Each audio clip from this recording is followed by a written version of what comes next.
Halo semuanya, dan selamat datang di sesi explainer kita kali ini. Oke, mari kita bahas ini ya. Saat ini kita lagi melihat sebuah perombakan struktural yang super masif di Indonesia. Presiden Prabowo baru aja ngasih tugas yang luar biasa besar, benar-benar misi raksasa buat para petinggi dan antara. Misi utamanya, bersih-bersih dan nertibin kebiasaan lama perusahaan-perusahaan plat merah kita atau yang biasa kita kenal dengan BUMN.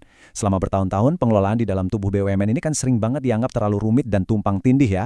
Nah, dan antara sekarang pegang kendali penuh buat ngelakuin konsolidasi besar-besaran dengan standar kelas dunia. Pastinya ini bukan tugas yang gampang, tapi absolutely krusial buat masa depan ekonomi negara kita.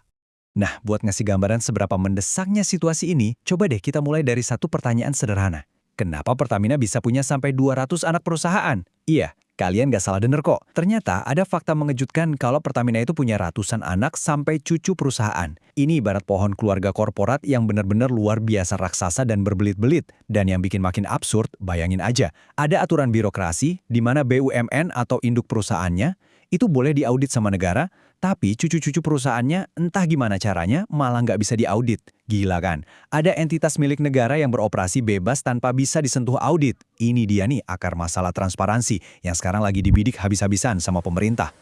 Oke, supaya pembahasannya gampang diikutin, hari ini agenda kita simple.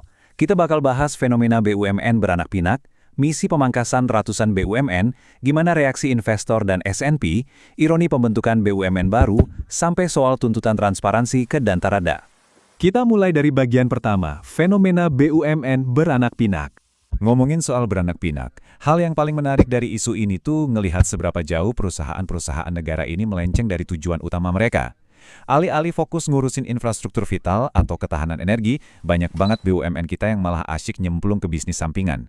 Maksud saya, bayangkan, ada BUMN yang jualan air minum dalam kemasan, atau yang tiba-tiba sibuk ngurusin manajemen hotel. Kan nggak nyambung banget ya? Ujung-ujungnya fokus mereka pecah, dan parahnya lagi, malah jadi tumpang tindih proyek antar sesama BUMN sendiri. Ada analogi yang pas banget nih buat ngegambarin situasi ini. Direktur Next Indonesia Center, Heri Gunawan, pernah bilang, jangan berebut makan di piring yang sama.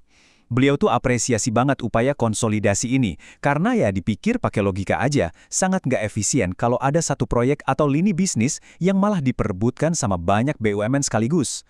BUMN tuh harusnya bersinergi buat negara, bukan malah saling sikut di pasar yang sama. Masuk akal banget kan? Lanjut ke bagian kedua. Misi pangkas ratusan BUMN lewat Danantara. Jadi, poin krusialnya ada di angka ini, 300. Asal kalian tahu, saat ini kita punya sekitar 1.000 entitas BUMN yang nyebar di mana-mana. Nah, Danantara pasang target yang super agresif. Mereka mau diet ketat, nyusutin 1.000 entitas yang kegemukan itu jadi cuma sekitar 300 perusahaan aja. Ini perampingan ekstrim banget, tapi tujuannya jelas, supaya manajemennya jadi lebih masuk akal, efisien, dan pastinya jauh lebih lincah. Dan kerennya, mereka nggak mau buang-buang waktu. Danantara benar-benar tancap gas. Mereka lagi mempercepat restrukturisasi fundamental yang ditargetkan bisa kelar tahun ini juga. Fokus awalnya juga udah jelas banget. Pertama, ngeberesin BUMN karya buat urusan infrastruktur. Terus beresin BUMN logistik. Dan yang ketiga, menata ulang operasional pabrik gula. Intinya, mereka mau ngeberesin masalah ini benar-benar sampai ke akarnya, nggak cuma sekedar polesan di luar aja. Masuk ke bagian ketiga. Reaksi investor dan S&P Global.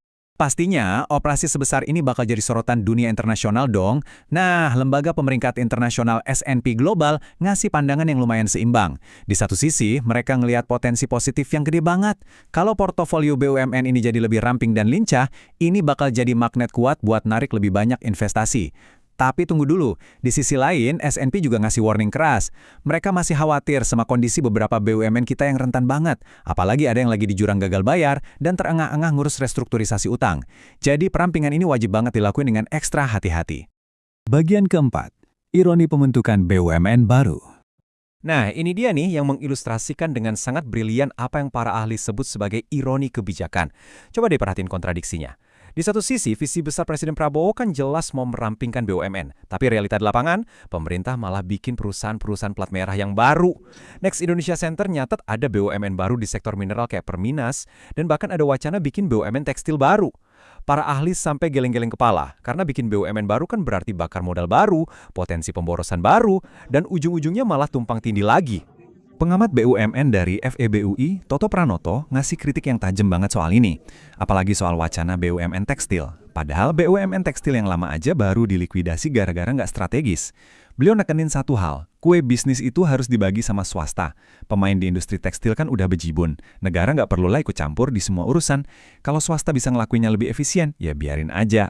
Pembagian ini bakal bikin pasar lebih efisien. Yang artinya apa? Artinya harga barang bakal jauh lebih baik buat kita semua, para konsumen. Terakhir, bagian kelima, menagih transparansi kinerja Danantara. Ini poin penentu ya. Toto Pranoto mendesak satu syarat mutlak buat Danantara, yaitu transparansi dan akuntabilitas. Karena Danantara ini lahir dengan janji manis buat ngerombak tata kelola BUMN. Ya wajar dong kalau publik nuntut buktinya. Toto ngedorong badan ini buat berani buka-bukaan. Publikasiin dong laporan resmi kinerja mereka selama ini. Publik dan investor butuh bukti konkret kalau transformasi raksasa ini beneran berjalan akuntabel. Bukan cuma sekedar jargon politik buat menenangkan pasar. Sebagai penutup, coba kita renungkan pertanyaan ini. Apakah Danantara bakal benar-benar jadi game changer yang menciptakan sejarah baru tata kelola BUMN yang transparan? Ataukah perombakan dari 1.000 jadi 300 ini ujung-ujungnya cuma kayak mindahin kursi di atas kapal yang bocor? Waktu yang bakal jawab, dan pastinya kita bakal terus pantau bareng-bareng. Akhir kata, saya mengucapkan salam dan jangan lupa subscribe, like, serta komen di bawah. Sampai jumpa!